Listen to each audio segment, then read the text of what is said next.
Om Shri Sai Ram. Offering our collective salutations at the feet of our most beloved Sadguru Shri Madhusudan Sai, respected elders, staff, students, brothers, sisters, fellow youth joining us from all over the world, Sai Ram and a very good morning to all. We hope you're all safe and doing well. Welcome to the first session of the World Youth Meet 2021. The world witnessed unprecedented events in the past 2 years with the pandemic. While it is unfortunate for so many to have suffered, like every dark cloud has a silver lining, there was another side to it too. Individuals, communities, and organizations came together like never before, rose to the occasion, and went out of their way to collectively help one another in whatever capacity they could. While we were forced to get distant socially, it brought us all closer to our own selves. We learned to cherish and be grateful for all that we have, for little joys in life. It has also made us consciously aware and accountable to the environment we live in. We spent more time with loved ones, explored new hobbies, undertook personal development programs, things we had put away due to our busy lives.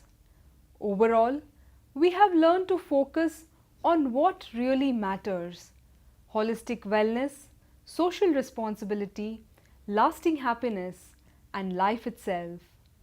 Basically, the pandemic redefined our priorities. An invisible virus has crushed the giant of human ego and pride and taught us humility, that as humans, the crest jewel of creation, it is pertinent for all of us to live in tune and in accordance to our dharma, our true nature. Our Sadguru's guidance at this most crucial time has enabled us to stay connected and to realize that the only way out is to go in, to go within, explore, understand, and experience the divinity within each one of us.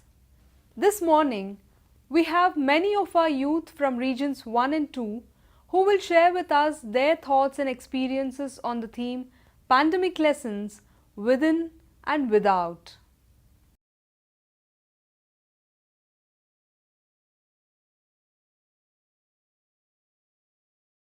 Our first youth speaker is Brother Srirag Balaji Srinivasan from Australia. Srirag Balaji Srinivasan originally hails from Chennai and is currently pursuing his medical internship in Perth, Western Australia. He considers it Swami's blessing that he is able to volunteer in the Sanskrit team of Sri Sathya Sai Premamrutham Prakashana publications. With Swami's grace, he hopes to continue his sadhana and seva. Brother Srirag.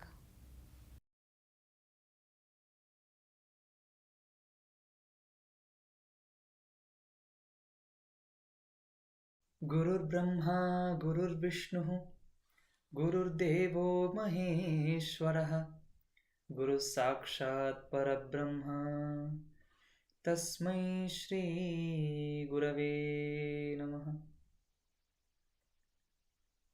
With humble pranams at the feet of Swami and the feet of all of my gurus, because of whom I have learned a little bit. Sai Ram to everyone from all over the world who are watching this video. Swami has asked us to speak about what we have learned from the pandemic within and without. In the year 2020, I was in my final year of medical school, and with the pandemic growing across all over the world, there was a lot of chaos. We couldn't go out, we were quarantined. A lot of us were quarantined in spite of what we wanted to do. A lot of us against our will. Nevertheless, something very good came out of it. There was a huge opportunity, a window of opportunity where we could all turn within. It was almost a divine plan that we all had to turn within. During the pandemic, I had a few experiences in the spiritual sense which I would like to share, and then share about what I learned about about certain aspects of sadhana from these experiences. One of the periods during 2020, when Swami gave us the opportunity to intense spiritual practice for many days because of the situation that was around us, I had an experience where one day suddenly I had a feeling of something descending.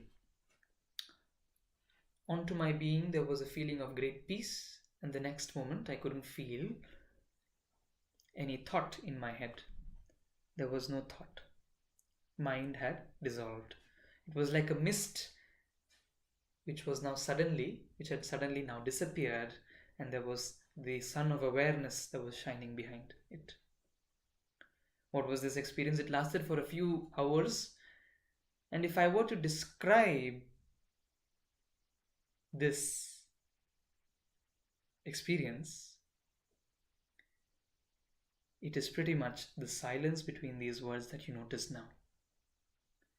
The silence of the mind that you noticed between one word and the next that you are listening to now, if that time was dilated for a couple of hours, that was the experience that was had. It was a greatly relieving experience. It was an experience where there was no worry, no anxiety, no thought of the future. There was great peace. After this experience, and now looking back, I thought to myself, why did this happen in 2020 and not before? Why in the time of the pandemic and why not before? And the answer that came when I was thinking about this stressed to me the primacy and the importance of regular and intense sadhana. In Shvetashvatara Upanishad, and Swami has quoted this multiple times, Shvetashvatara Muni at the end has reached the ultimate, and it is said, Tapaprabhava Deva Prasadacha. Because of his efforts in the spiritual direction, and also because of divine grace, he attains the truth. In my case, when I look back, even though it was only a glimpse of probably what it is to be in a no-mind state, I realized that having the burning aspiration, which fuels the intensity and regularity of your sadhana, is what makes the difference. A lot of us often give up on our meditation practice, and I too face a lot of disappointments over the past 10 years that I've been trying to meditate, and I'm still trying. There are many times that you feel that it's not worth it. There are many times you want to give up. There are many times you feel like I'm probably just not cut out for this.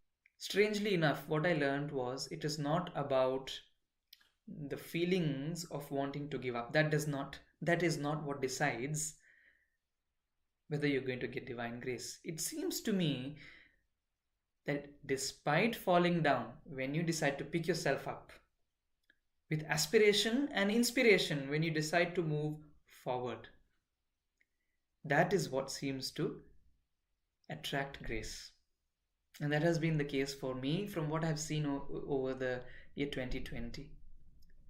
Despite me failing many times in 2020 to do regular sadhana or to do intense sadhana and becoming frustrated with myself, what I learned was to not give up, to continue on the path and say, so long as this fire burns within my heart, O Lord, so long shall I not rest till I find thy feet.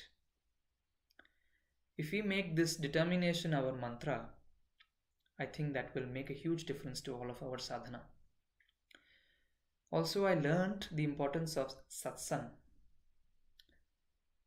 And I sort of learned that satsang is not just going to youth sort of satsangs where we all sit and seemingly talk about spiritual things, because more often than not, the test of one's spiritual satsang gathering seems to be, the way I do it, is if I go into a satsang and if I come out and if I can feel the fire in my heart a bit more brighter, shining a bit more brightly and intensely, then I know that this is satsang. It may be reading a book, it may be watching Master the Mind series or Kathopanishad series, or it may be reading about the lives of saints like Sri Ramakrishna, Vivekananda, Swami Brahmananda and others. But if the fire in your heart of aspiration burns brightly and deeply, then you know that you are progressing in the right direction. So this is what I learned internally, that how important regular and intense sadhana is, and that the core of it is to be fueled by aspiration, which one derives from satsang. Now in the year 2021, I started working as an intern. I had finished my medical studies and suddenly there was a transition to work. I had to now utilize the learnings in medical school on real patients. As normal as it sounds to those who are not medical professionals, you should ask those who are interning if you have any friends, and you will realize how scary it is, especially in the first few months. Here there was, for almost a 9 to 10 month period, there was a lot of suffering that seemed to brew within me. Despite having done a lot of sadhana in 2020, all of that was internal work. But when it came to actually working in the professional sphere, for some reason, emotions got the better of this mind. And so I realized that over 8-9 months, there was a lot of suffering, there were a lot of tears, there was a lot of resistance to how things were playing out in life. Very recently then I watched a video of Sri Nitya Shanti ji, who I think a lot of you are aware of. Again, the importance of satsang. And in that satsang, Sri Nitya Shanti shared something. He said, just look within for a moment and see if there is any suffering. And if there is any suffering, then think, at this very moment, there might be so many others too who might be having the same suffering. Is it not? And I thought to myself, and I said, yes, of course, there are so many others also who must be going through a similar situation, if not in the medical field, then in other professions too. Then he said, instead of wanting to run away from the suffering, why not tell yourself, I accept this situation and I shall go through it so that nobody else has to go through it. I take on the suffering of everybody else so that I may go through it, but no one else has to go through it. When I did this practice, I suddenly found the resistance of wanting to run away from the situation dissolving. The suffering that had brewed over for about 9 to 10 months, had now dissolved within a matter of seconds, simply because of accepting things as they were and saying, I am ready to go through it. So I learned the importance of surrender. That whatever providence brings to us in the external life, sometimes it may be to our liking and others it may not. But we say, thank you, Lord. I accept, let go, and I will happily go through this situation that Thee has brought in front of me. And in that 1 second of saying that you accept, the suffering of months and years even possibly can dissolve. So this is what I learned.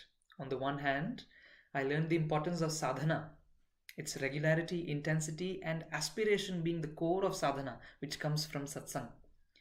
And on the other hand, I learned the importance of surrender. Though I wouldn't say that I'm perfectly surrendered, I would say that now I'm able to notice any turbulence that comes up, wells up within, brews up within, and I'm able to more easily dissolve it by saying, I shall accept it so that no one else has to go through this. With these few words, I hope and pray that this talk is of benefit to all those who listen, and I offer this at the feet of Swami, and pray that we all continue to have the fire of aspiration in our hearts to reach the divine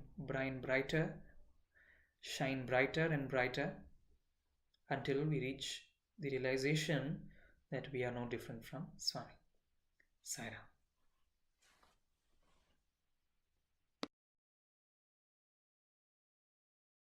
Next, we have Sister Nadya Yokoyama from Japan. Nadya hails from Japan and spent her childhood growing up in Puttaparthi. She is involved in many different seva initiatives in Japan, such as coordinating youth activities, serving food to the poor and needy, and teaching Vedic chanting. Currently, Nadya serves full-time as a Sanskrit content lead and also contributes to the design requirements of various media and publication projects for Sri Sathya Sai Premamrutham Prakashana as her offering to Swami. Sister Nadya.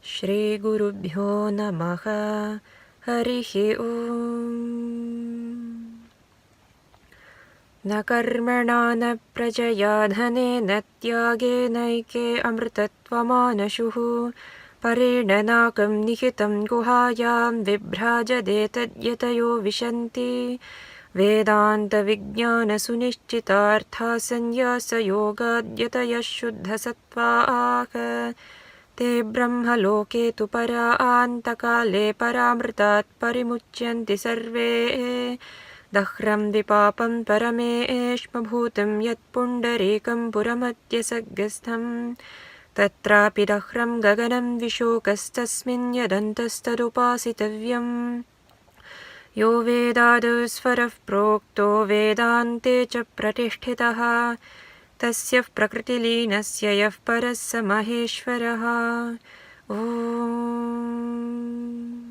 Shanti Shanti Shanti.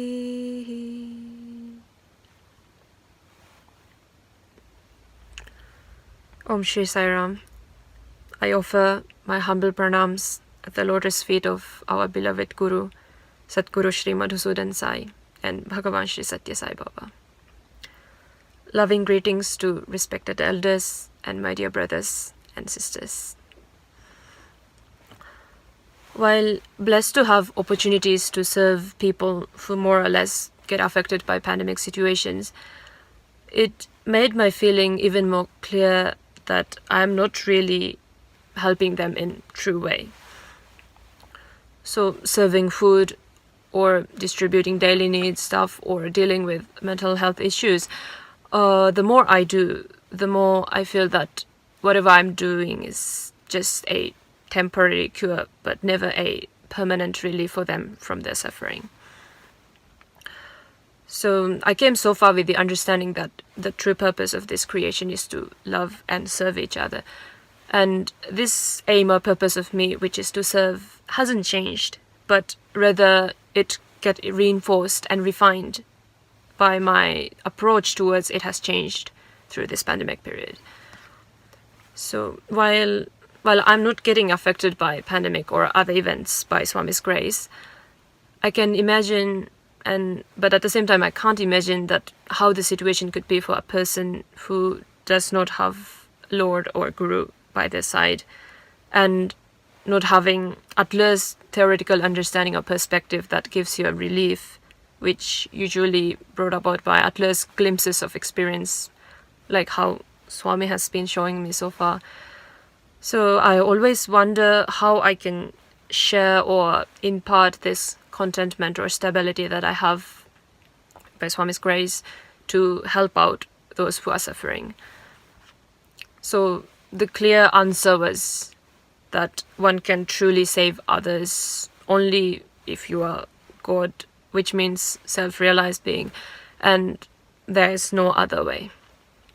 So just like how Swami and only Swami could permanently save us from any anxiety or any problem, even just by his presence, I realized that true service can't be done without being self-realized. So earlier, I wasn't interested in liberation at all, because I think it is because I was basically contented and happy through my logical reasonings and memories of the glimpses of experience that I had. But I realized that this is just halfway, and there's no point if I can't bring this to others.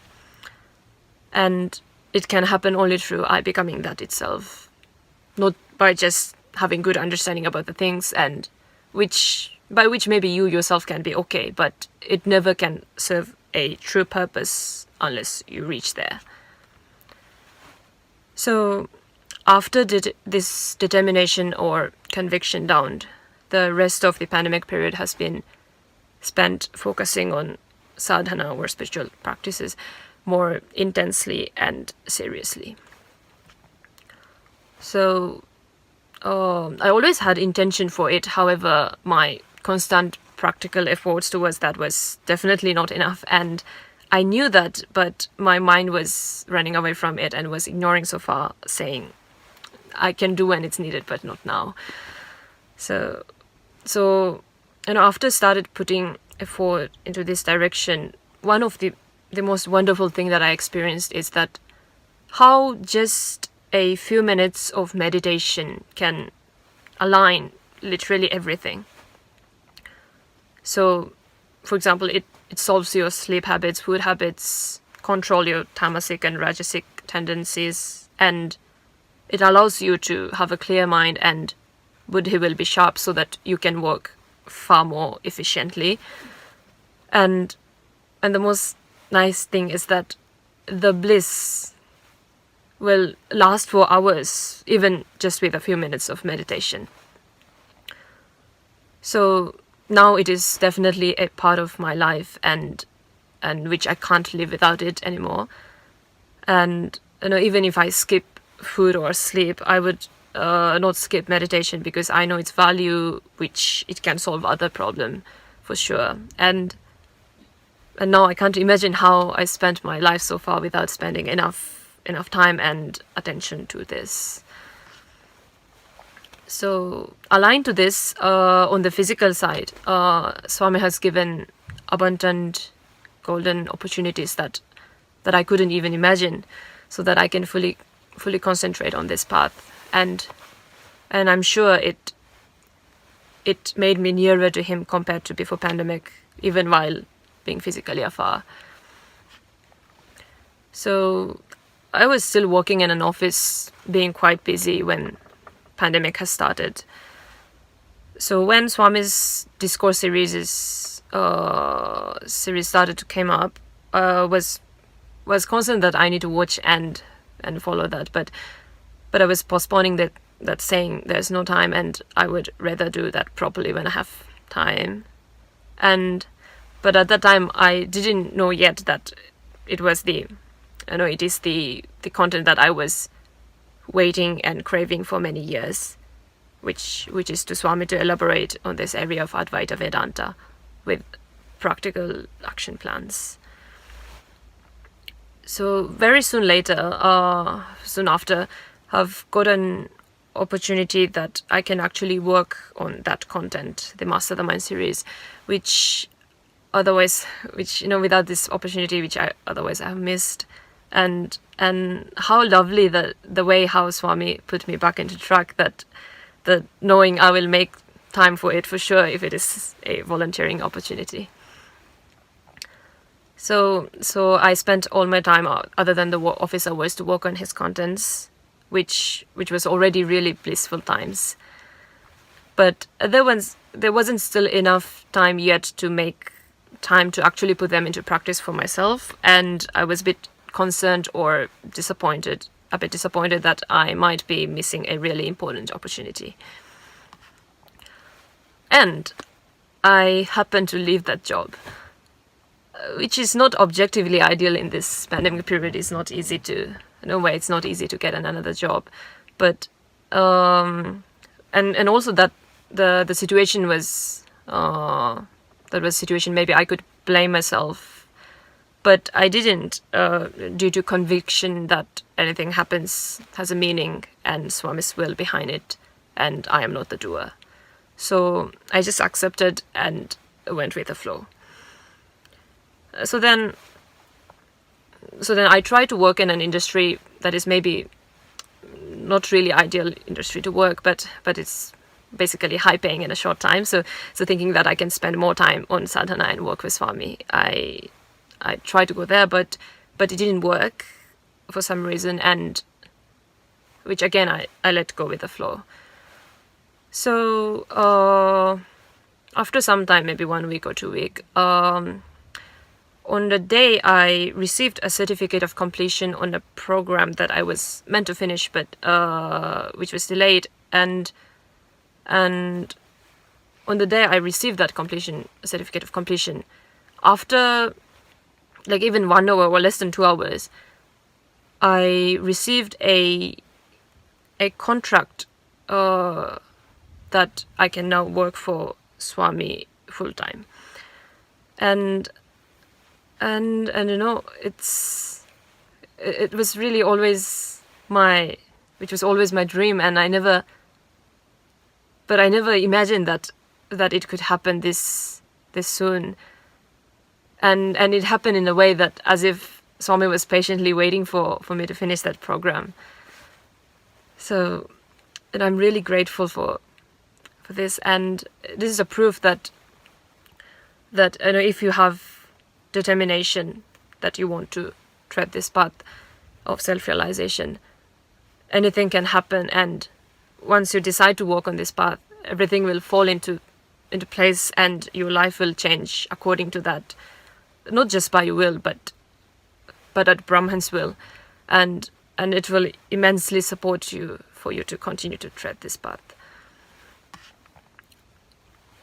So while we are blessed enough to have not just indeed rare Manushyatvam, a human birth, and Mahapurusha Samshrayaha, which is the blessed refuge of Guru or self-realized being, all the opportunities and countless blessings and love that Swami has been showering upon us, that we could never thank him enough.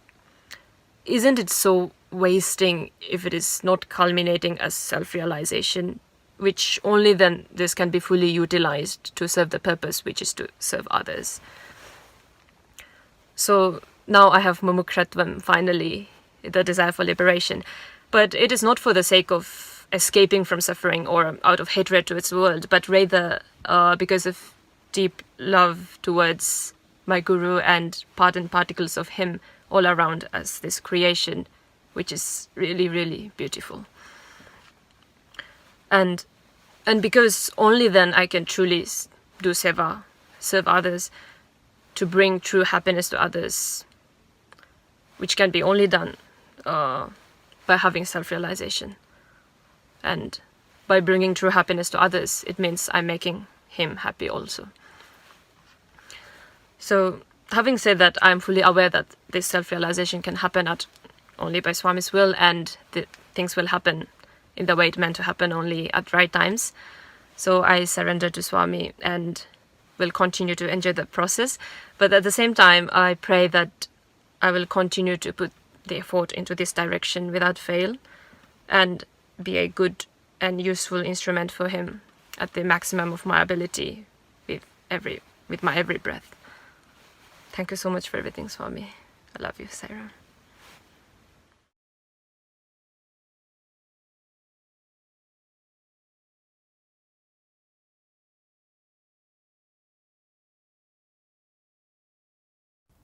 Our next youth speaker is Brother Diaz Arjuntara from Indonesia.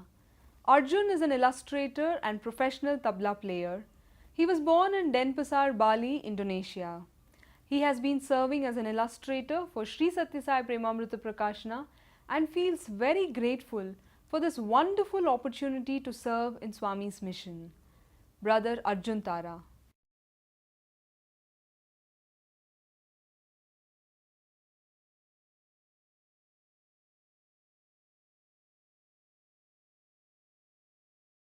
Om Sri Sai Ram. My humble pranam to our dearest Lord Bhagwan Sri Sathya Sai Baba and our beloved Guru Swami Sadguru Sri Madhusudan Sai. Thank you, Swami, for giving us this opportunity. Respected elders, dear brothers and sisters, and all the youths from around the world, on this most auspicious occasion, on behalf of Indonesian youth, I would like to share my experience during this pandemic, and I would like to begin the story from March 2020, right the pandemic in Indonesia has started. Dear brothers and sisters, in this difficult time, I personally felt shocked and down, and I couldn't handle myself, my mind, my emotion, and I felt that my life was miserable and sank deep down into anxiety, filled with fear and depressed. It was hard to even think in positive way about life. During this pandemic vibes, it makes me being more temperament. Even I lose my faith for anything. I was locked down myself inside my room and don't even want to talk with anyone else. I was being suffering, pained in 3 months. Within that, in this mysterious period, I just being silent and always ask Swami for the answer of my anxious feeling. Until then, accidentally, I opened my social media and one of Swami's discourse showed in first timeline. It says, as I quote this, it says, "Have patience, do your duty, and leave the rest to God." And also Swami talks about the power of Maunam. And then I immediately get up and look to Swami's picture in my room. I felt Swami give me a clue. Says, if you want to find the answer, what you have to do is see always inside you.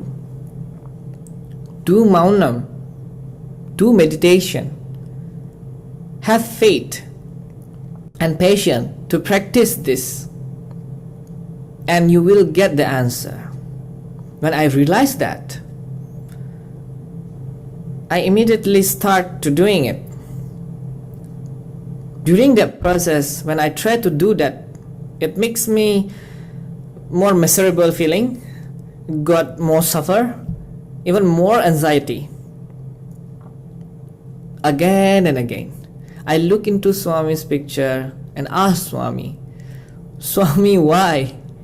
Why it's so difficult to do this thing? And I remember one of Swami's discourse when Swami's visit to Singapore. And Swami said,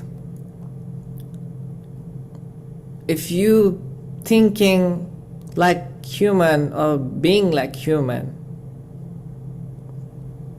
is more complicated in your head, always coming. More problem is coming into your life. But being God is really easy. Then I suddenly have a question in my head and asking Swami in my heart, Swami, how could you say being God is very simple and easy, but being human is complicated?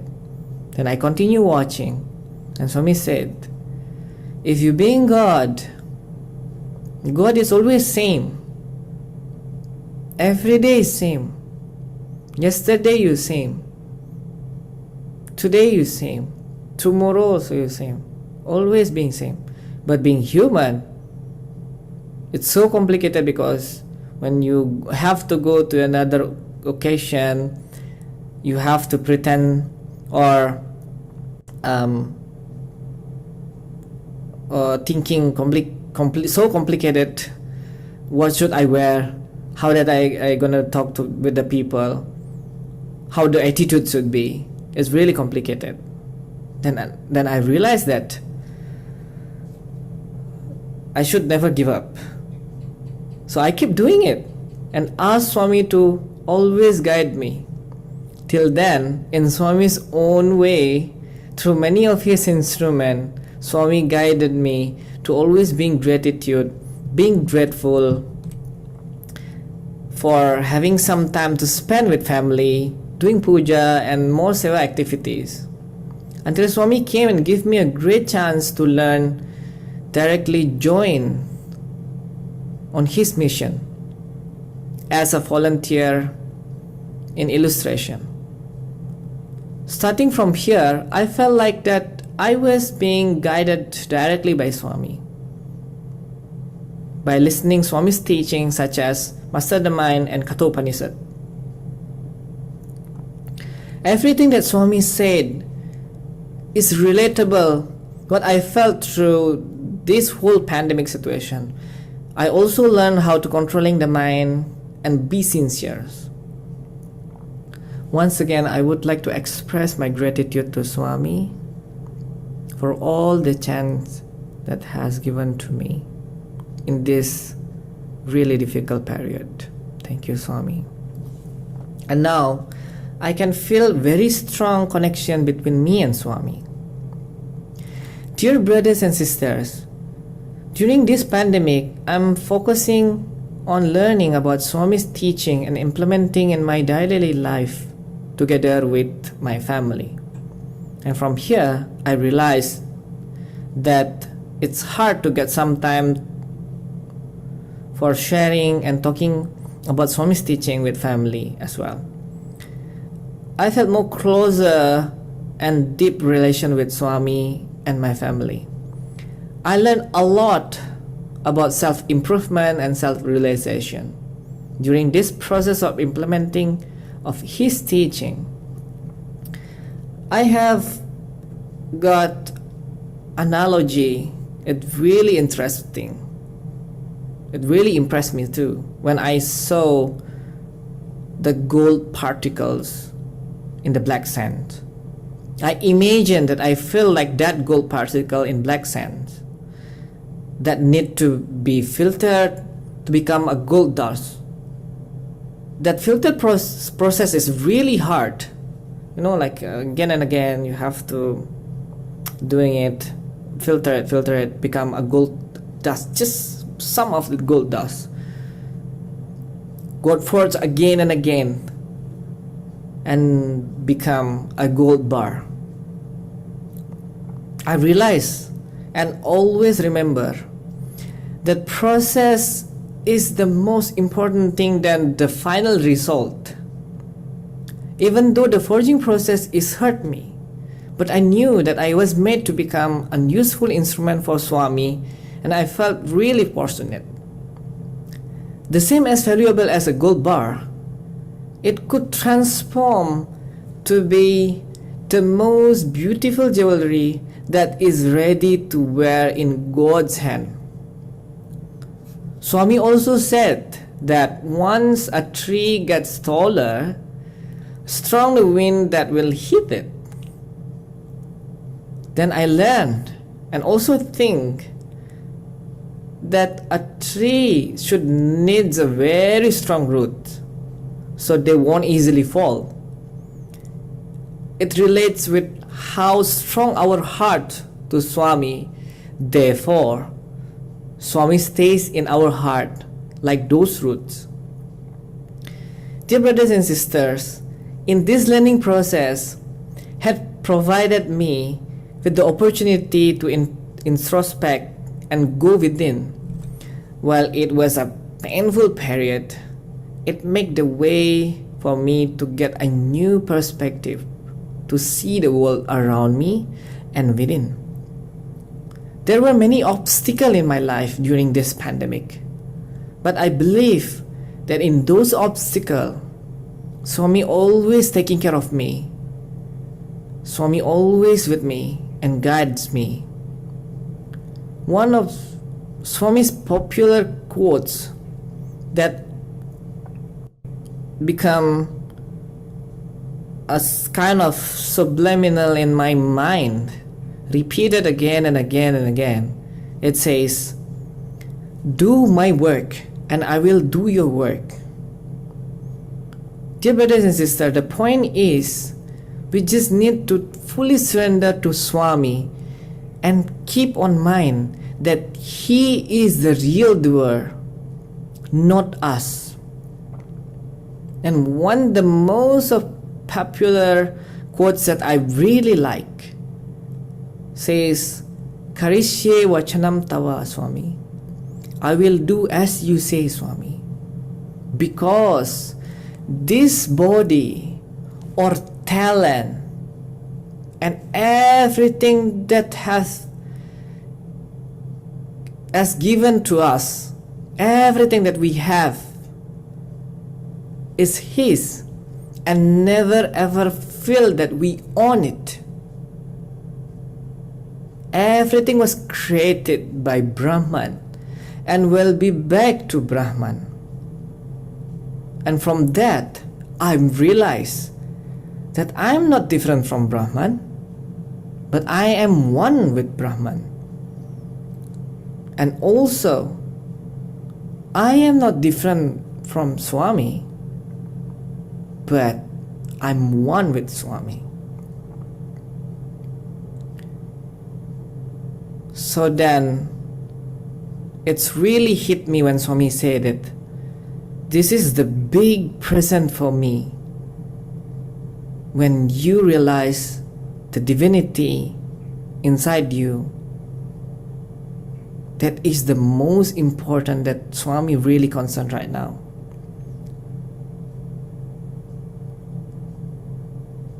From that, I would like to conclude this speech and would like to express my gratitude and to thank to Swami for guiding me throughout this pandemic, so I could realize my true self, who am I, and what my purpose in this world, and the most important thing, to become one with God and realize the divinity inside of me. We love you, Swami. Thank you once again for this opportunity. Jai Sri Sai Ram.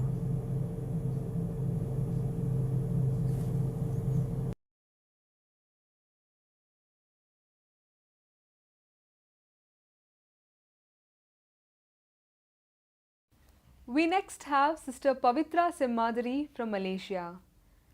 She's a secondary school science teacher in an international school at Malaysia.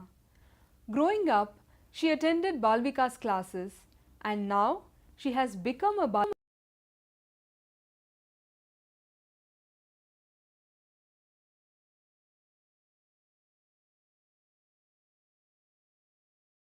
and follow a dharmic life. Sister Pavitra.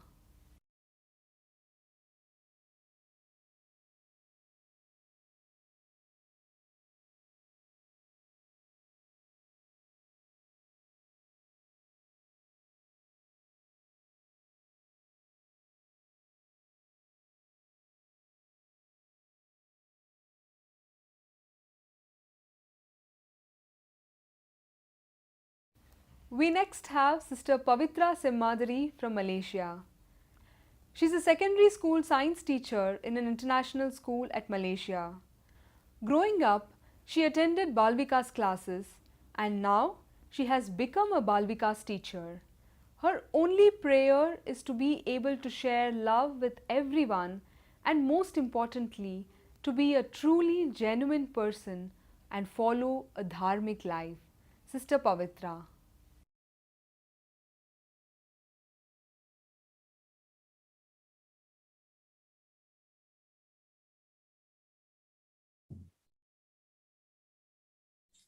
Offering myself at the divine lotus feet of my dearest Lord, Bhagavan Sri Sathya Sai Baba, and my Guru, Sadguru Sri Madhusudan Sai. Respected elders, dear brothers and sisters, a loving Sairam to one and all. Swami always says, I am in you, with you, above you, around you, below you, and beside you. Swami has been with us for many births, many lives, and from time immemorial. At times, when Swami chooses to show us his presence, he does it in the most unique way. And when he chooses to teach you a lesson, he does it in the most unforgettable way.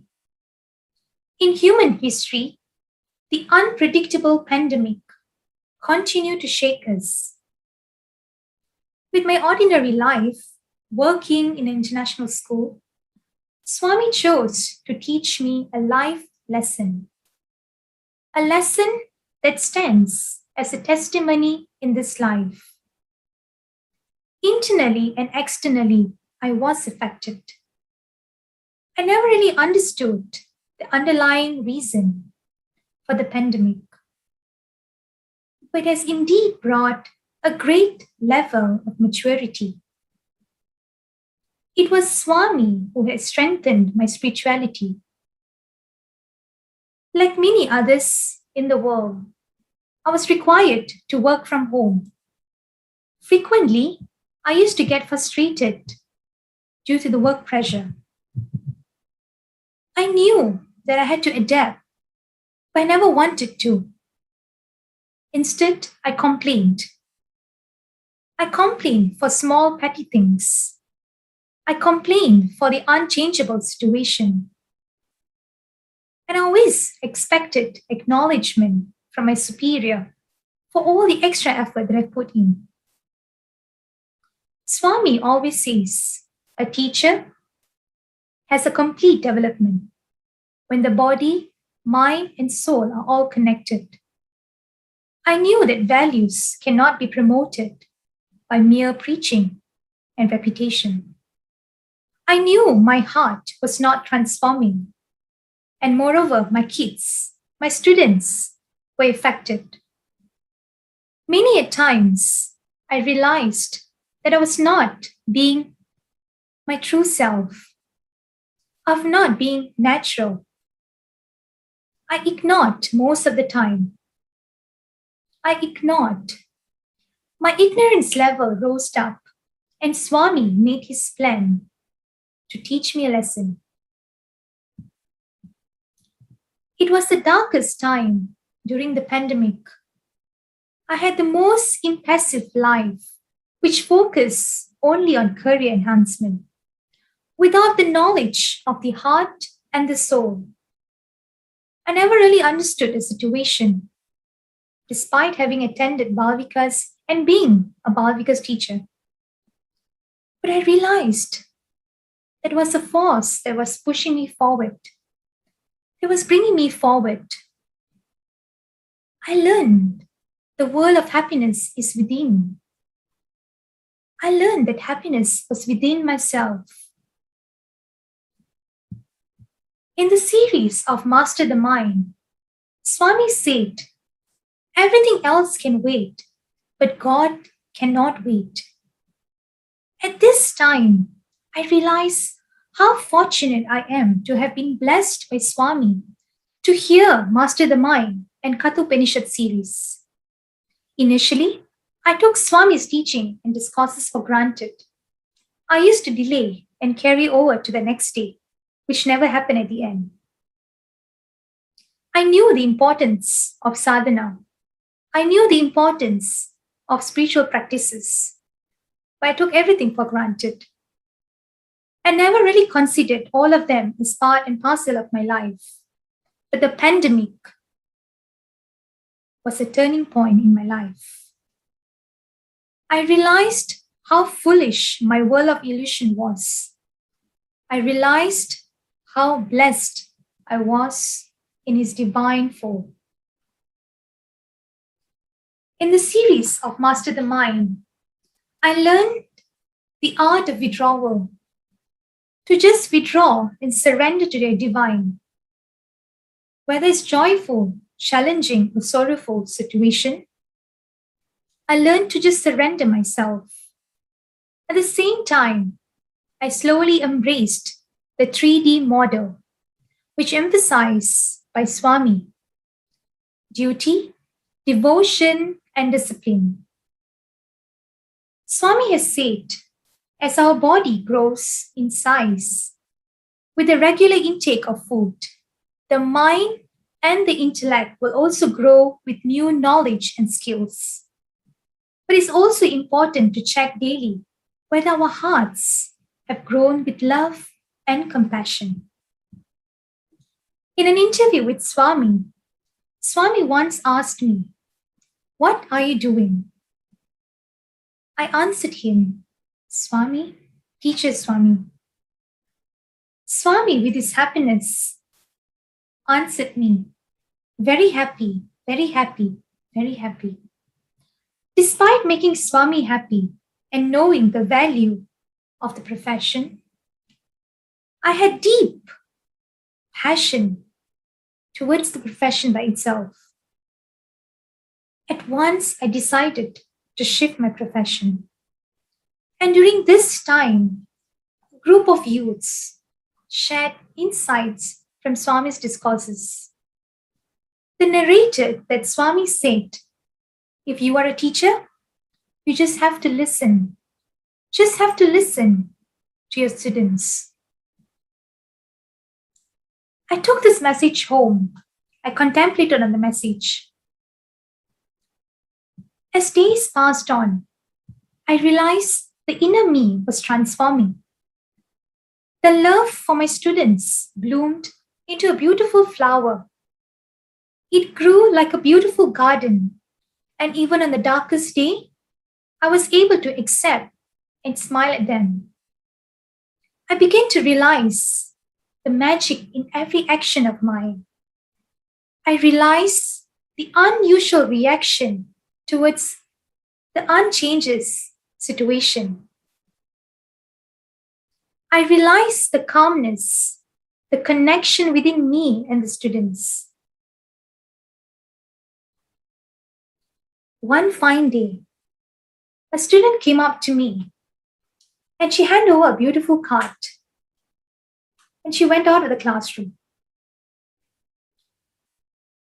I opened the card and it was a beautiful poem. At the end of the poem, it was written, "You are an angel that God created." I was surprised. I was very surprised. And upon the return of the student, I called her up and I said, "Come here, I need to speak to you." She came up to me and I asked her, "Why did you call me an angel that God created?" She simply asked me, "Miss Pavitra, do you want to know why?" And I said, "Yes." She looked at me and she said, "Because angels listen. Because angels listen." Tears rolled down my eyes. I knew it was Swami. I knew it, he was the doer. The true degree of this experience was the unseen hands that guided in every aspect of my life. Here I have a beautiful story that I would like to narrate. Once in a satsang in Sai Ananda, a Sai sister had shared a very beautiful story which is very close to my heart. Paramahamsa Yogananda had a disciple called Kasi.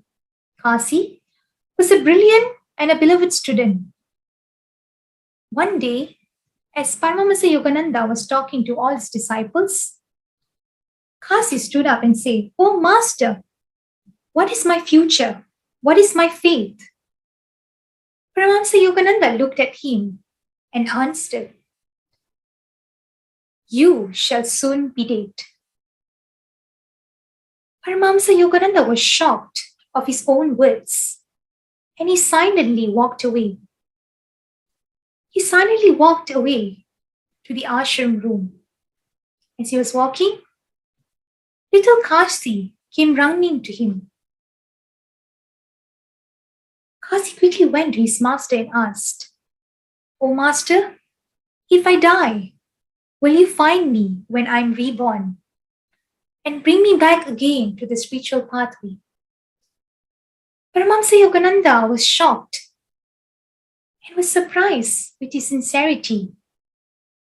He answered, "Yes, I will find you. I will bring you back." And true enough, little Kasi died. And Paramahamsa Yogananda found him back and brought him back to the spiritual pathway. And same goes to all of us here. As we progress, Swami, with his love, always bring us back to his divine fold. How fortunate, how blessed are all of us. Dearest Swami, no matter where this life will lead us to, bring us back closer to you. Bring us back to where we belong to. I would like to conclude my speech with a short prayer. As we all stand in the calmness of the divine presence, here all of us are guided with the right thoughts, action, and attitudes. We have given up struggles and pushing and allow God's joy to glow in our spirit. Everything in our life is an expression of that joy. The joy that is expecting and accepting. I turn my eyes to God. This is the day of blessing. Thank you and Jai Sai Ram.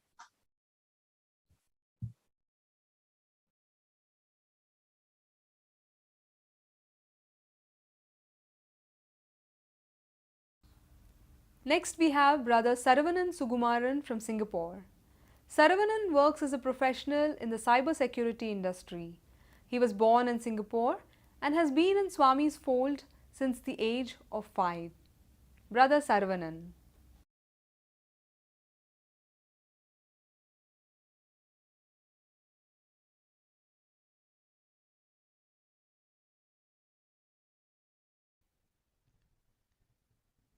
Om Sri Sai Ram. My humble pranams to the lotus feet of our dearest Lord, Sri Sathya Sai Baba. Respected elders, dear brothers and sisters, on this auspicious day, do allow me to share some insights of lessons and experiences I've had during the pandemic.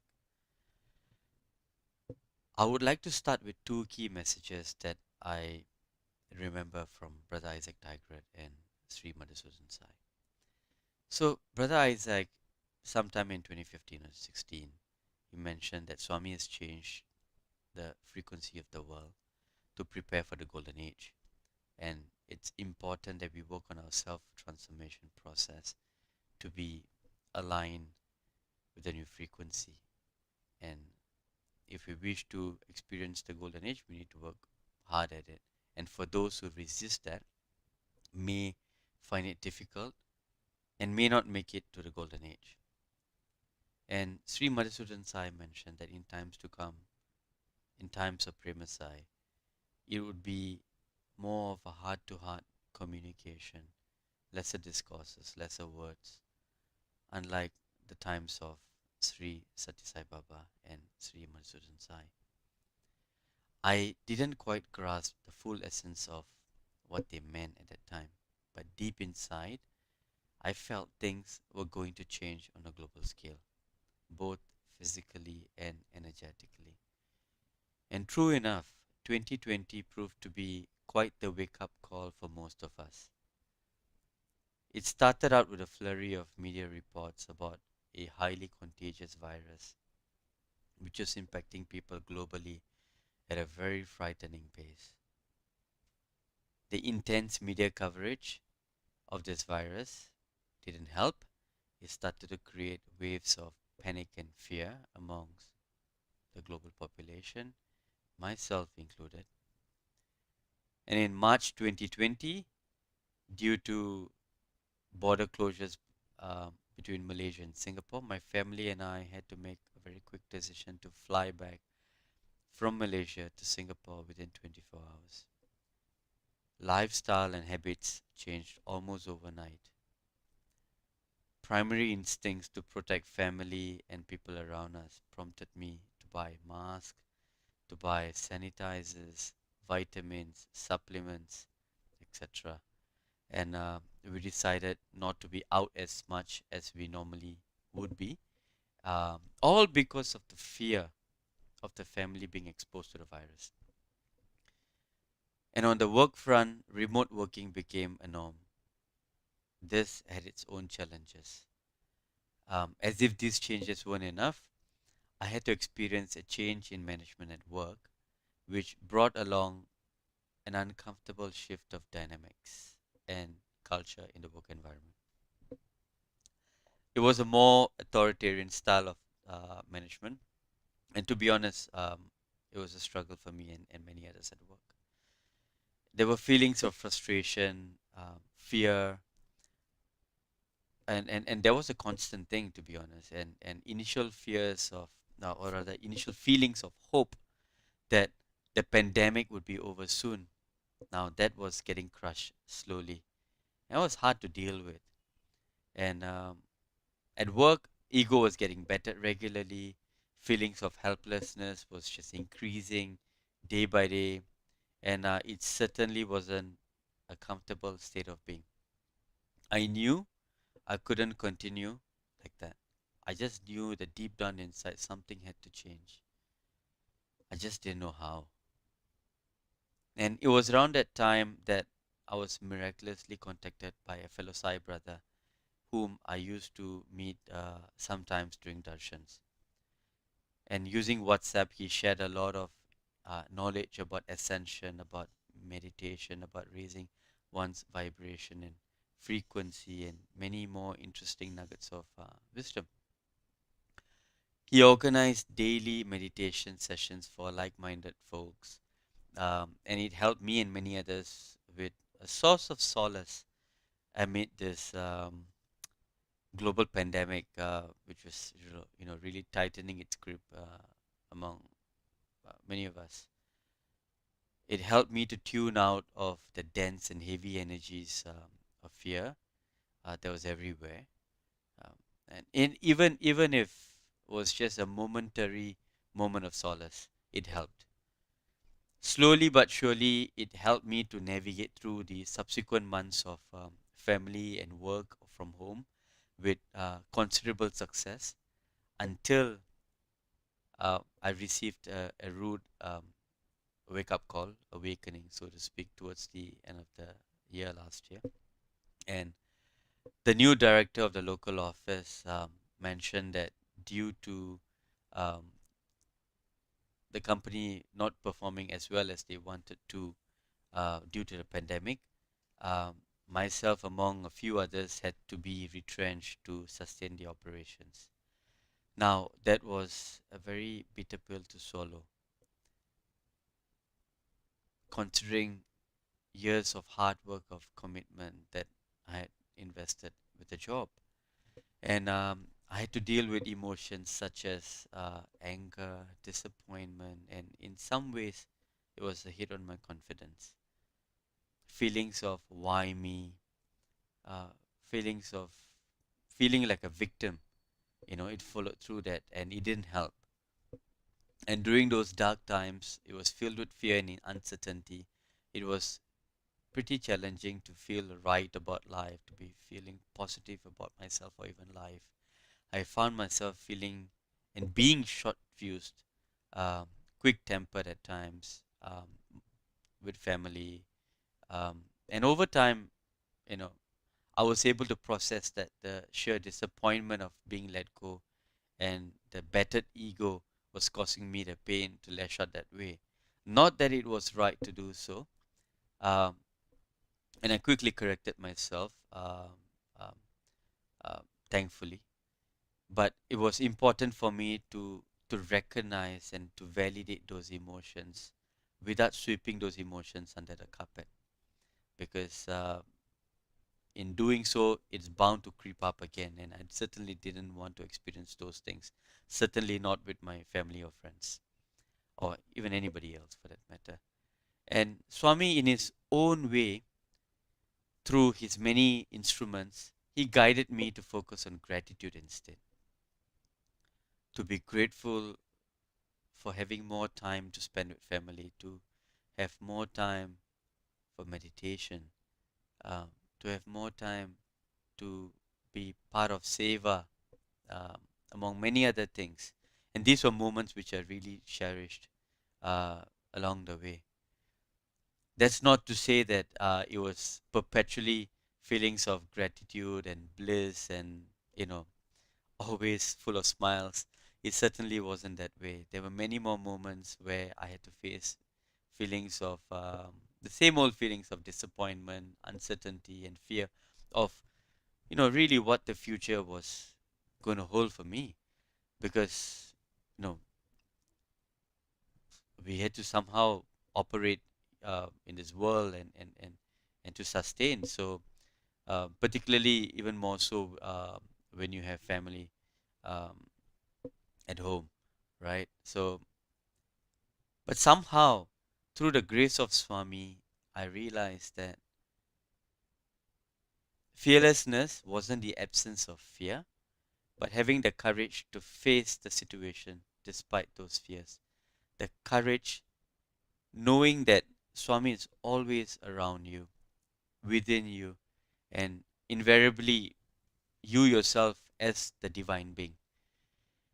Now, that realization, that lesson, that message helped me a great deal to anchor myself to Him uh, and to myself, um, to get through day by day, moment by moment, and especially whenever I fell into feelings of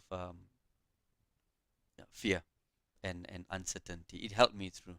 And somehow the 4 to 5 months of not working, it got through fairly quick enough.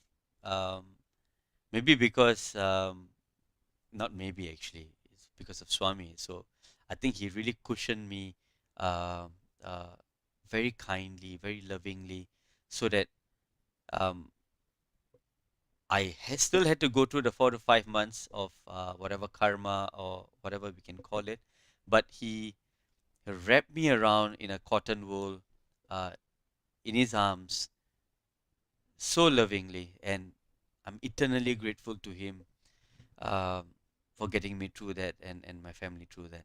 And in very mysterious ways, I was headhunted to lead a tech firm in the cybersecurity space as a chief commercial officer. Now, it was a very senior role, which something which I wasn't expecting. Um, so it led me to wonder what's happening. I mean, I didn't expect this. Then the very next moment I knew, hang on, this is also his doing, not my doing. And it's his will that I had to follow this particular path for reasons which only he knows, I don't know. And I didn't want to question it. And I just followed my heart. I followed him.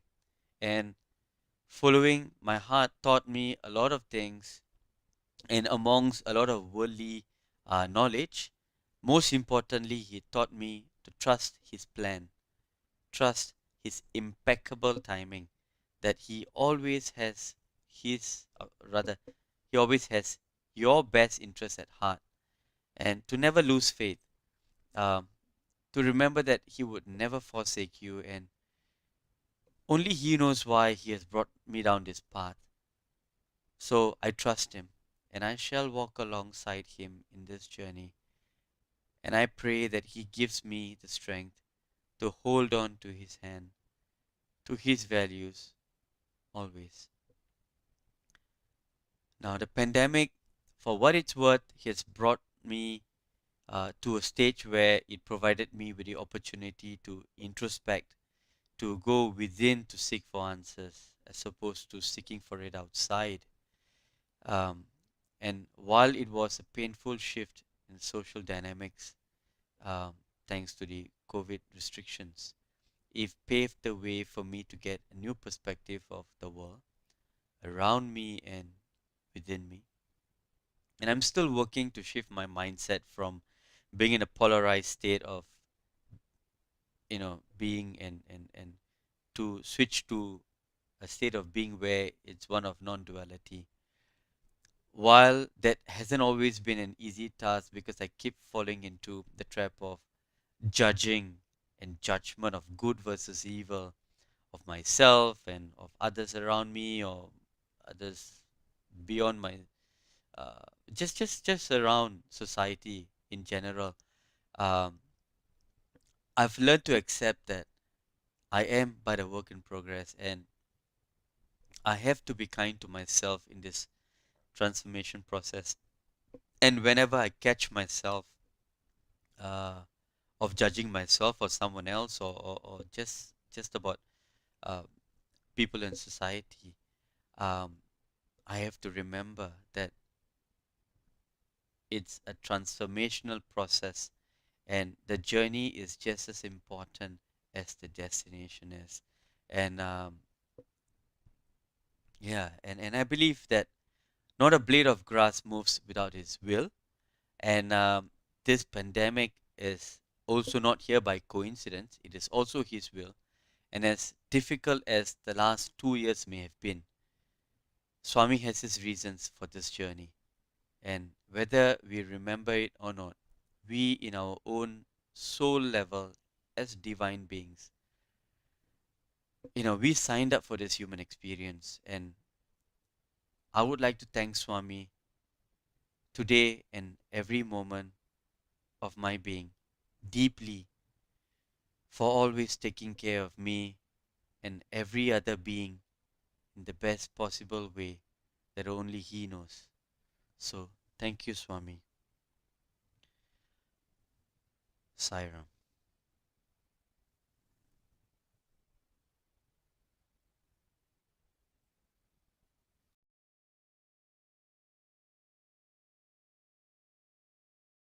We next have Sister Gayathri Kamath from Dubai.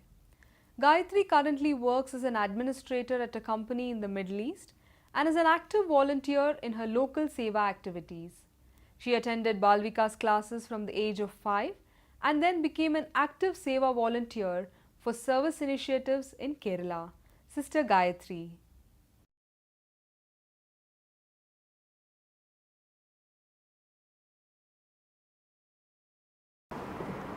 Om Shri Sai Ram. My humble pranams at the lotus feet of my beloved Saima. First, I wish to thank Swami for providing me with this opportunity for being part of the World Youth Meet. I'm not sure if I'm fit to be part and to speak in front of such a big crowd, but still, thank you, Swami. Swami says, selfless service is the first step of the spirituality. When I started service, little did I know that I am going to be part of his spiritual life journey.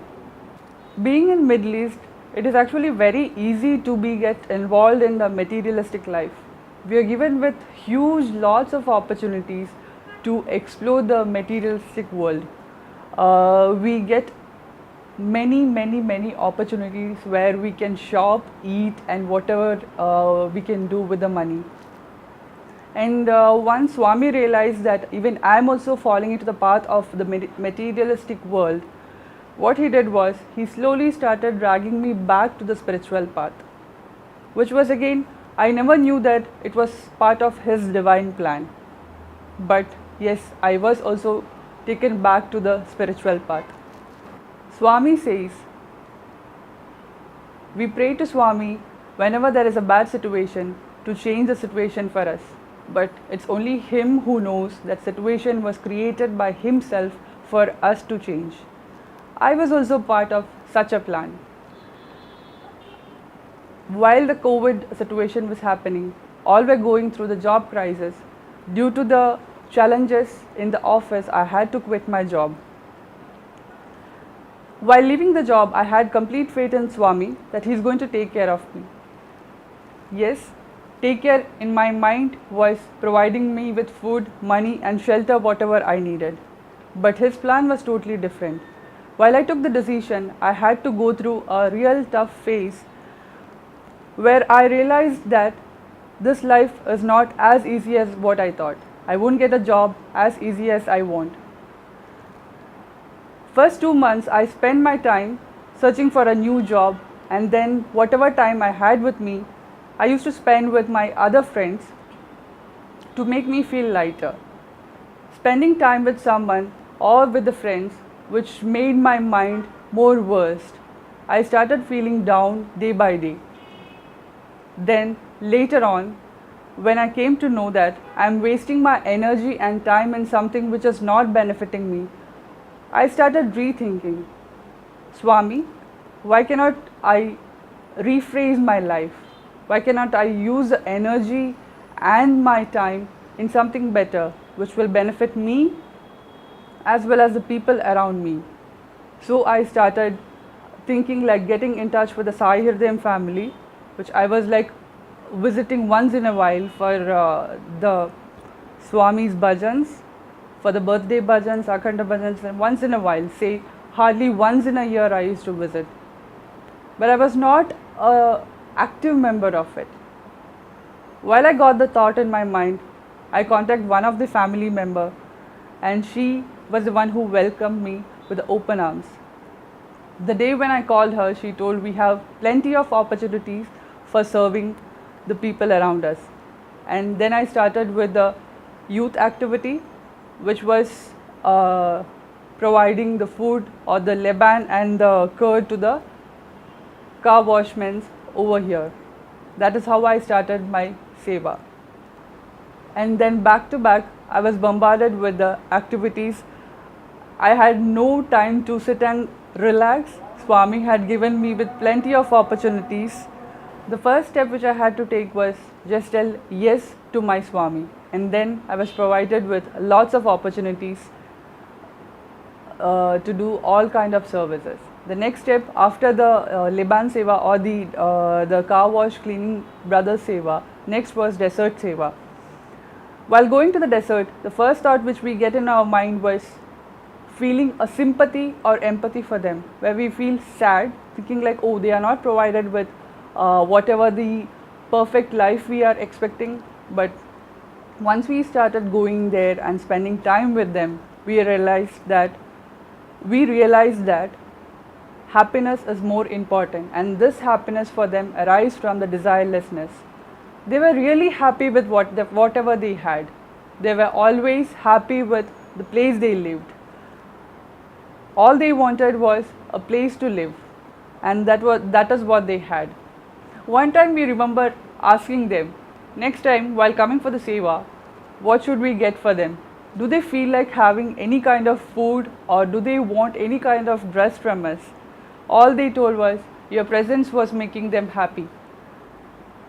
At the moment, what I thought was, if the same question was asked to me, what I need, or what do I feel like having for the day, or what do I feel like having for the month, I would be confused, and of course I'll have a big list with me on what to have and what not to have.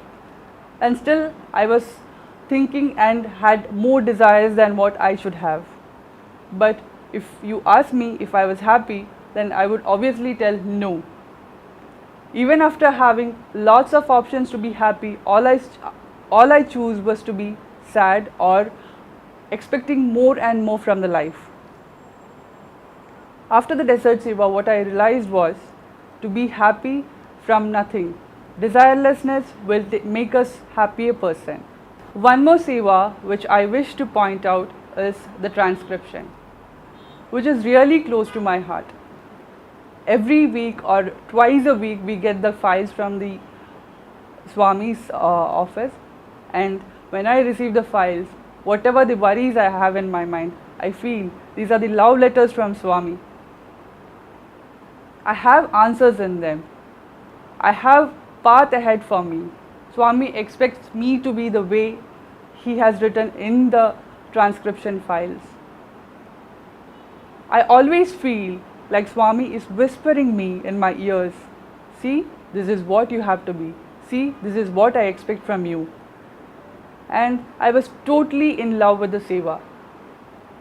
After doing all these three activities, constantly and continuously with Swami's divine grace, because if I think, okay, I am the one who is going and doing the Seva, I could have hardly did for 1 or 2 times. But with His grace, I could do it for 6 months without a break, without fail. Next step for me was sadhana. Sadhana, according to me, that days was bhajan. Being a part of Thursday bhajan was really a hard task for me. Being a single mom, always I had in my mind or in my thoughts was, I'll never have time to go for a bhajan, to sit for a bhajan, to sing one bhajan. But Swami made me enough time so that I can come down and sit for the bhajan. All he did was send my daughter back to India so that I'll have more than enough of time in my calendars. I started coming down for the bhajan. I still remember while I came here for the third bhajan, it was the time when I was introduced to Sadguru Madhusudan Sai. I didn't know much about the divine plans, whatever the activities or whatever is happening in Muddenahalli. I just had no clue at all. I was given a book of the divine stories. 3 books were given to me. I thought, okay, having a habit of reading, just read them, that's all, nothing more. But when I started with the book, 1 page, yes, it was nice. The second page, it was fabulous. And the third page, I was totally in love with it. Being a youth, we always have opportunities to get addicted to many things. And yes, I was addicted to the Sai's world. Being a Balavika student, I was introduced to Swami from my very young age. But I got to see Swami's picture everywhere and anywhere at my home. But I didn't know much about what Swami expected from me or from us as persons. Why we are born, why he is here in this earth as avatar. I didn't know anything much. But after reading the divine stories, I realized why he is here and what we are supposed to do for him and what are his plans and how we should follow them. And the way the book was penned made me completely in love with the Sai world and made me realize what I should follow. Going through all these phases, I was still jobless, but I never realized or I felt I am left over or I don't have anything. Always I was blessed in abundance, be it food, shelter or clothes. Swami always provided me with whatever I required, so that I am coming for the sevas, bhajans and all the activities without a fail. Again, after the seva and sadhana, still something was lacking, which I didn't know at all. After coming for one more bhajan in Sai Hridayam family, I was introduced to the Master the Mind, which was much more interesting than the Netflix series which are happening nowadays. I was also a Netflix freak where I spent much more time just doing nothing, watching the TV. But once I started watching the first episode of Master the Mind, all I knew was this is what I wanted. And then I started taking my baby steps into the meditations, how to control my mind, or whatever Swami told, I just tried to practice them rather than just listening and taking it out. The first task or the challenge for me was waking up at 5 o'clock in the morning. So Swami himself says, spirituality is not a torture. We have to enjoy them. We have to just go with the flow. And I started it with doing the sevas or doing the meditation from 10 in the morning, and the next day I did 9 in the morning, and next day it was 7, and 5 o'clock I used to wait eagerly to meet Swami. That's how I started my meditations. While I've been here for one more bhajan, I was introduced to the Master the Mind by one of our close brother. he told the importance of meditation and importance of watching Master the Mind.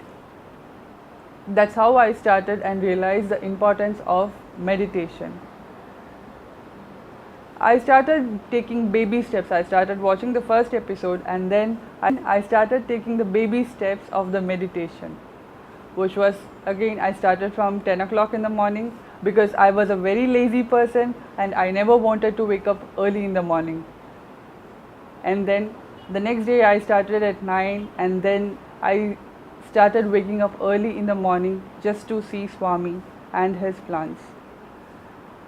It made me realize that it is much better waking up early in the morning and spending my quality time with Swami and then going ahead with the day. It gave lots of energy and happiness to the rest of the day of my life. I felt like I was accomplishing something very important which is much required for me rather than just spending my half of the day in the sleep. After laying the strong foundation of Seva and Sadhana, Swami started slowly building the step of meditation which would take me to the higher level of self-realization, which is the purpose of our birth. Before concluding, I wish to pray to our beloved Baba, bless us with more opportunities and time and mind so that we can focus more on ourselves into the self-realization and be a better person in our days ahead. I pray to Baba that I keep walking in the same path without hesitating or without taking a step back in a moment or in one single day. I want to go ahead with Swami.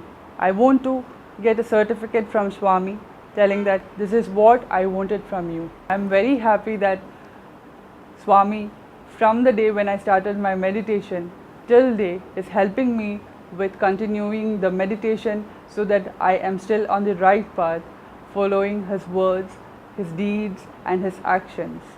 I thank with my all hearts to Swami for keeping close to him. And I'm blessed to have a friend like Swami in my life who holds my hands and helps me to walk in the right path.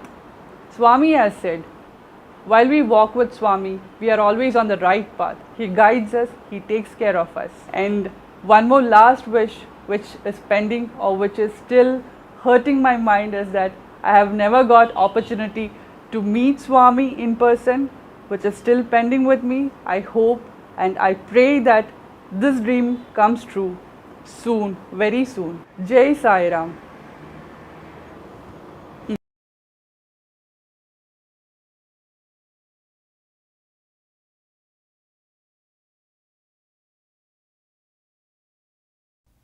Our next youth speaker hails from Dubai, Brother Abhinav Khanna. With a BBA in International Business, he is currently the Managing Director for Archon Group in the Middle East. He is an active participant in several Seva activities along with his family. Brother Abhinav.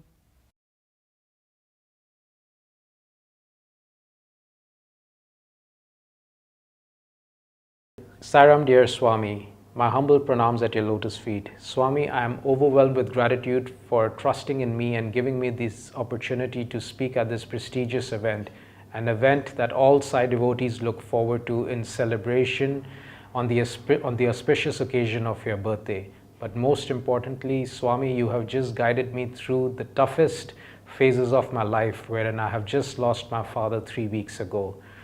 But you held my hand and ensured that I stood strong with unshakable faith to withstand the loss that can never be replaced. Swami, with your permission, I would like to dedicate this speech to my father, Sri Pavan Khanna, who meant the world to me. As growing up, I made sure to trouble him as much as I could. But never once did he frown, but stood like a rock next to me, guiding me, correcting me, picking me up every time I fell, and continued to guide me to move ahead in life while instilling the right morals and values which have made me who I am today. I hope I have made him proud, and Dad, it's a promise that I will responsibly continue the legacy of our family that you have left behind and ensure that your grandchildren are brought up with the same morals and values that you brought us up with.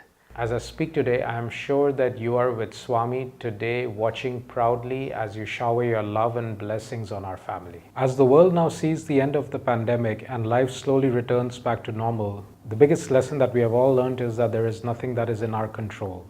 No matter who you are or what you do, it's God's way, whether you like it or not. People reacted to the pandemic in various ways. Some people decided to spend time with their families and loved ones, whereas others decided to take up hobbies and finish up chores that they never had time to do. But majority of the population was affected by the virus, wherein lives were lost. And all in all, the overall perspective of this world has changed in the last 2 years. The way people think, the way people act, and what people believe. The funniest was that even God closed his doors, and people were shocked that even places of worship were not allowing any devotees. But on the other hand, our Lord was the first one to adopt distance learning, and Swami ensured that none of his devotees felt left out and were always in touch with their God. What started as a Master of Mind series, Swami had much bigger plans. Swami has been constantly telling us over discourses and speeches over the last few years to start looking within, to realize the truth and the divinity that lies within us. But unfortunately, us mankind, apparently the most intelligent of all the species on this planet, are unable to do that. I would like to give an example to which we all could relate to. As the world is now shifting towards e-commerce, we still have a considerable population that still believes, who are wary of shopping online. They still believe in the touch and feel factor prior to making a purchase. But on the other hand, why can we not connect to God within us? Why cannot we connect to God remotely? Why does that seem to be such a problem? Please don't get me wrong. What I'm trying to say is that we all look forward for Swami's darshan, to be in his proximity, to be a part of all the festivities that take place, the vibrations, the bhajans, the atmosphere that we experience in Premamrutham hall. We all yearn for Swami's darshans, but what Swami really wants for us is to sit in peace and realize the divinity within. The forms that we are worshipping are not permanent, but the truth that lies within us and the God that resides within us is what is permanent.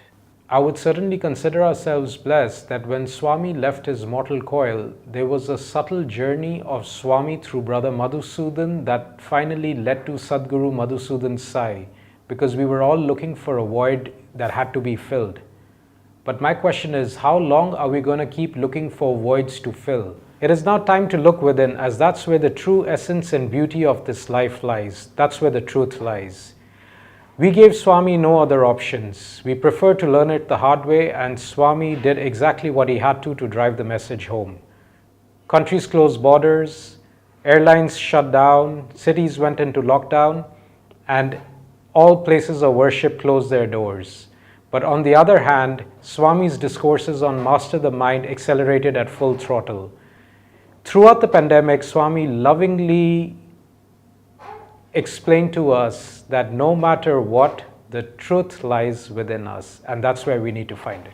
Over the years, my faith in Swami has just strengthened. At times I wonder what I have done to earn so much grace of our Lord. But one needs to realize that life is not going to be a bed of roses. You're bound to have some issues or some problems that are going to come in the way. So that's where I have incorporated a simple line in my prayer, which I recite every morning. Swami, please give me the strength to face all the challenges that you put forward for me today. And the moment I say that prayer, everything just seems so simple around me. Life doesn't seem like a hassle anymore. And one tends to realize that there are no roadblocks in life, but there are just speed breakers that are very much necessary to keep us at pace with what God has planned for us. My spiritual journey with Swami began with Swami in the subtle form. This is where we were introduced to the lovely Sai family at Sai Rhythm. I did not know what to expect, but once we joined, we realized that this was a group that was only about selfless service. This is where my transformation began, because I suddenly was able to come across situations where we were able to help out the needy and those who were less fortunate. And that's when I realized that God has blessed us And he has also given us the strength and courage to reach out to those who might not be as fortunate as we are. And this is all what Sai Rhythm was all about. These little acts of kindness gave us happiness and satisfaction at the end of the day. And it also left the people we were serving with the satisfaction that humanity still exists in this world. And there are people apart from their own families or their loved ones who actually think about them and care about them and are ready to reach out to them when they least expect us. Another thing that I learned as a part of Sai Rhythm was that prayer and surrender play the most important role in Swami's mission. Sonal and I were about to lose some very important members of our family in the coming months, and this was just what I feel is this was just out of Swami's compassion that he wanted to again assure us once again that no matter what happens in life, no matter what troubles, what trifles we come across, whoever we may turn to, in the end, it's God that we need to turn to, and that is the true reality. And that is something what we as humans are still not able to realize. The biggest lesson I have learned throughout the pandemic is to look within and seek the truth within.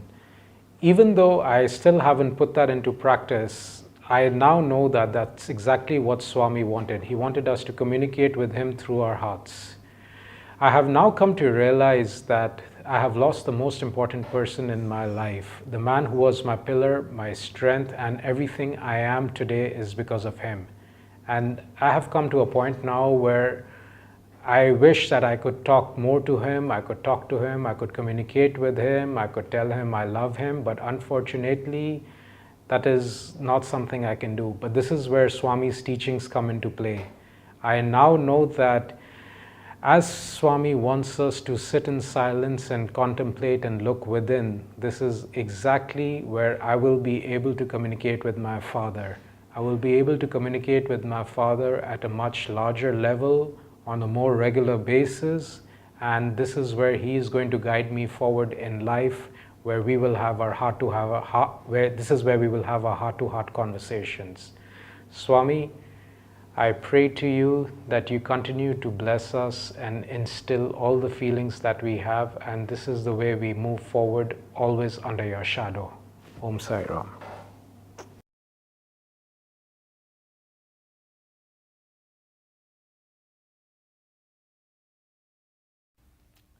Our next speaker is Sister Komal Sharma from Nigeria.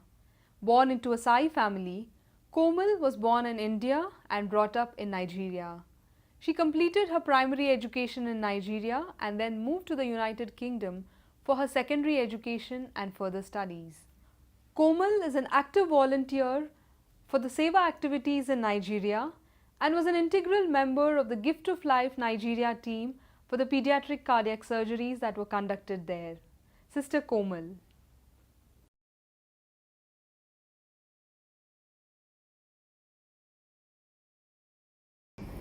Om Sai Ram. My most humble pranams at the divine lotus feet of Sadguru Sai Shri Madhusudan Ji. I am extremely privileged to have this opportunity to speak in front of my beloved Swami. Thank you. The pandemic has taught us all many lessons, and most people would have lots to say about how their lives were affected or changed during this period. All individuals would have experienced some loss or trauma in their lives and would have learned a lot from it. However, I believe the pandemic was brought upon us as a chance to save mankind and humanity. Us humans have drifted so far away from our real purpose on earth and worked on everything else but ourselves. There was no other way that Swami could lock us up in our homes and make us look inwardly. As everything outwardly was closed, we had no choice but to sit and think of what's really going on inside of us. We all would have first started thinking of everything outwardly. For example, do we value our families or the food we eat or the health we have? We have all done that, which is very beginning of a self-transformation. We are the fortunate ones. Swami blessed us and pushed us to think harder and to go over and beyond the outer world. We now had to go inside us. Our 5 senses had to connect and work together in order for us to focus on what we really wanted. Those people who lost their sense of smell and taste, and I know many who did, were all probably too attached with those senses, and Swami took that away too. Swami has done everything to take away unnecessary distractions so that we continue to focus on our spiritual goals, the goal of self-realization and knowing how powerful our thoughts, actions, and mind is. With being at home for 24 hours, we all learned new skills. Some learned cooking, others online schooling, and home fitness. However, the lucky few learned how to meditate on His name and also learned how not to get distracted. This for me is a life lesson, not to waste time on anything that won't please the Lord. Time is our most precious currency, and it should be invested only where the returns are high. And for me, that is in serving the Lord and eventually discovering our own selves. Now, I would like to share my personal journey. I am blessed to be born into a Sai family. I was chosen by Swami as soon as I came into this world, or perhaps even before that. For me, He is my mother, father, guru, and God. However, in my young age, I didn't know the depth or the meaning of that. I have experienced lots of miracles in my life. However, my real personal transformation has happened in the last 3 years. Swami visited our home in Nigeria in 2016. He spoke to me and reminded me that He is with me and within me, and I don't need to worry about anything in the future. Little did I know, a couple of years later, I found myself stuck in the middle of our family business dispute. Knowing this, one would assume it is common and money always creates disputes. However, in my case, it wasn't just the money. It was more about integrity, loyalty, and faith. I was now challenged to find some sense in this situation, trying to see how and why would Swami put me in this devastating situation. Slowly but clearly, I was able to see over and beyond my personal situation. This challenge was brought upon me to cleanse and awaken me. I realized how money, fame, properties, social status, and all worldly pleasures could dissolve in just a blink of an eye, which is really what happened to me. Truly, it was devastating at that time. But what happens when all our energy and happiness is tied to this? You feel extremely sad and lose your peace. That is very common. These situations and challenges are only given to us so that we can understand our true purpose of this life. So I ask myself, what is our main purpose? What is the real secret behind being happy? For sure, I understand that the material world cannot give us permanent happiness, and I'm sure all of you would agree. So the question is, what can? So Swami says, he who conquers the world is a hero, but the hero of heroes is he who conquers himself. He is mighty, he has prowess beyond compare. When I read that, I truly felt within me that my real journey in this life has only just begun. When we begin to feel gratitude for our life, that's when we begin to nurture our soul. I then felt that God is within me, as me, and I need to communicate and love Him. He is in all of us. He's inside of us. We are Him, and He is us. That belief has taken a long time to develop, and of course, the pandemic has only made it easier to see things more clearly. I am blessed to have started this journey of self-realization. Swami says we are all divine embodiments of love, which means that the purest form of love is God, and that makes each one of us divine. That is the secret, and the secret to our happiness. If we all know that we are all God and recognize our true identity, then our lives and everyone around us' lives will be enriched. We will all be happy, the world will be happy, because we are now looking inwardly. I would like to thank Swami for giving me this opportunity to speak and share my journey. I thank you, Swami, for loving us unconditionally. Sai Ram.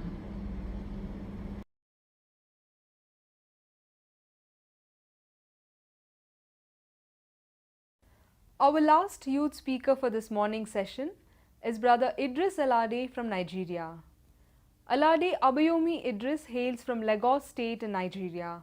He is currently a postgraduate student at the University of Nigeria and also teaches at the Embodiment of Love Academy in Enugu. He enjoys teaching students through stories and has written many short stories and poems. Brother Idris Alade. Idris Alade from Nigeria.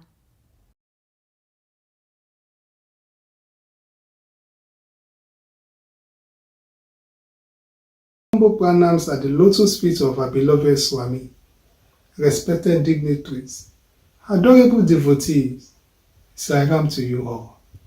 Coronavirus taught me a lot of lessons, among which are appreciation of life.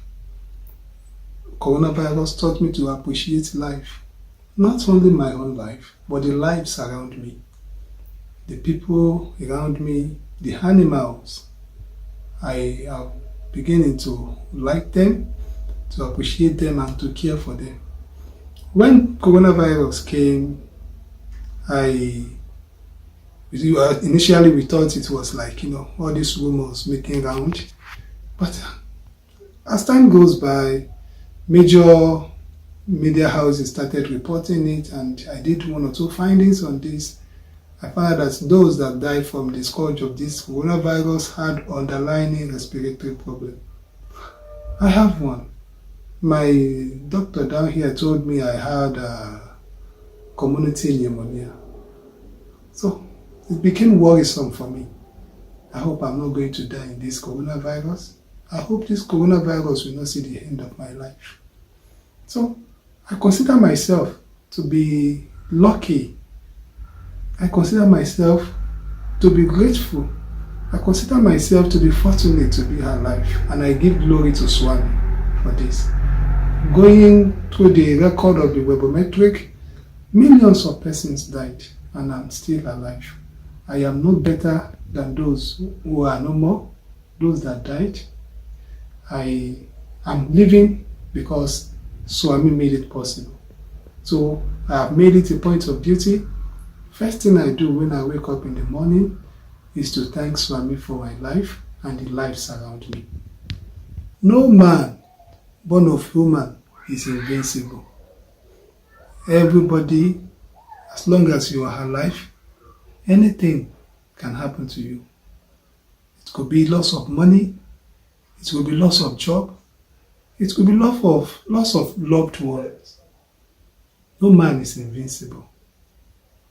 Before now, I never believed I could be broke. As in, so broke that I do not have anything to eat. So broke that I have to beg people for my survival. Before now, I had money in my savings. I was working. And when coronavirus came, I was using my savings to help those who lost their job. I never knew I was going to lose mine. So by the time I lost my job, I had nothing to feed on. I had nothing to survive on. But one way or the other, Swami kept providing in places I never even expected. So I believe that my standing alive, my being alive, is by the grace of Swami, because he alone provided for me. So I just want to say this. No man is invincible.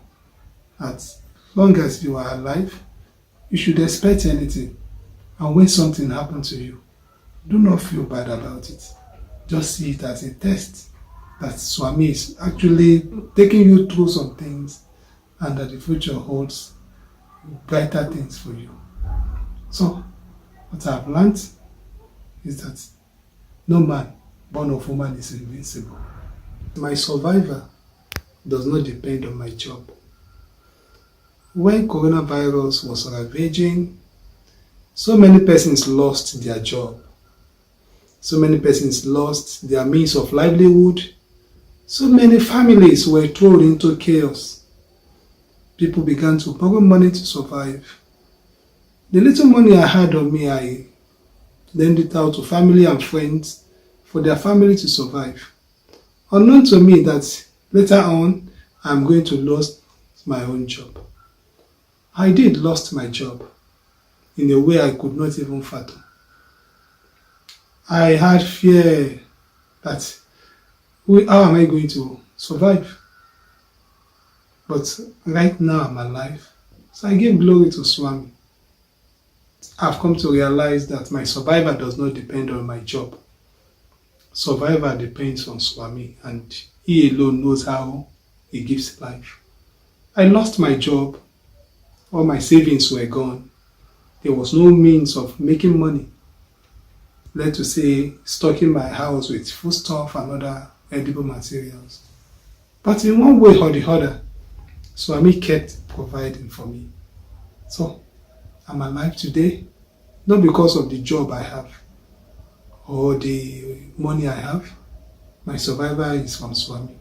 So one of the lessons I have learned today is that my survival in life and the people around me does not depend on what we are doing. Survival depends on God. Another thing is that I have learned to live in the now. I only have today. Tomorrow is in the hand of Swami. So now that I'm alive, I have learned to appreciate the life I live, the lives around me. Whatever I want to do, I should do it now and not make unnecessary future plans. Because I made plans before, none of the plans came to pass. But here I am, I'm still alive. So what I am urging people to do is they should live in the now, because they have the now as their gift from Swami. Future belongs to Swami, and only He decides who will be in that future. In summary, pandemic taught me so many things. One of which is that I should appreciate life. So I want to urge you to appreciate life as well. When you wake up in the morning, thank Swami for the gift of life. When you go around, thank Swami for the lives of people around you. Because you need people around you to survive. No man is an island. Another thing I learned is that my survival does not depend on my job. Whatever it is you are doing to survive, your life, your survival does not depend on it. We are not better than those who are no more. We are not better than the 5 million plus that died during the coronavirus. We are not better than these people. Swami made us to be alive, so we should be grateful to Him. No man is invincible. Anything can happen to anyone and at any time. So, while one is alive, one should expect anything. And when one thing happens to somebody, especially things that are not favorable, one should not feel bad. And one should take it as a gift from Swami that he actually wants one to learn lesson from this. So, coronavirus actually taught me all this, and in my daily life, these are the things I put to practice. And I want to urge everyone to do the same. Swami owns life, and He alone should be glorified for the life that we live. Thank you.